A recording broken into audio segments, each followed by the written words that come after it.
Вие многу добро знаете какво влијание имаше поранешната власт и можеби се уште имате влијание од некои структури од поранешната власт.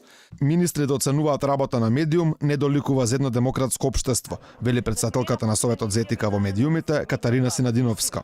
Сосема јасно дека и како новинар, и како претседател на Советот за етика, апсолутно апелирам да се воздржат сите министри, сите носители на јавни функции од ценење на работата на медиумите. Тоа е за едно демократско општество недоликува. Подобро би било да се занимаваат со тоа што има од опис и попис на работно место, а да остават медиумите да ги цениме ние како Совет за етика, за ние да оценуваме кога некој медиум погрешил или не. Тоа не е работа на министрите, тоа е наша работа како Совет за етика. На Сдруженијето на новинари му требаа 3 дена да го судат потегот на министерот Роберт Поповски. Пред камерата на Алфа претседателот на ЗНМ вели дека вакви изјави нема да доведат до подобрување на условията во медиумскиот простор, но сепак вината освен кај министерот ја префрли кај медиумите, велејќи дека новинарите кои тој ги представува ги кршеле и ги кршат новинарските и професионалните стандарди.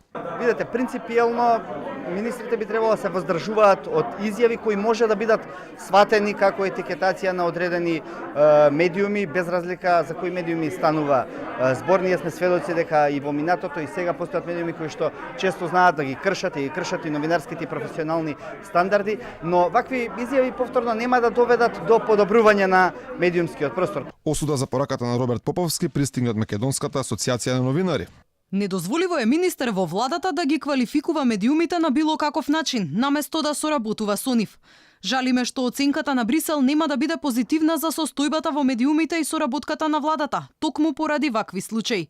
Брисел веќе еднаш и даде негативна оценка на Македонија, а благодарение на ваквото однесување, повторно ќе се повтори.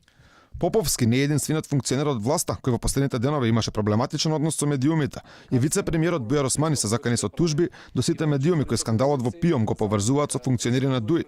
ЗНМ ја осудува оваа закана на Османи, напоменувајќи дека работата на медиумите е да истражуваат и изразуваат сомневања за сите функционери, без разлика од која партија доаѓаат, а владините представници треба да се воздржат од вакви закани во духот на слободниот говор за кој декларативно се залагаат.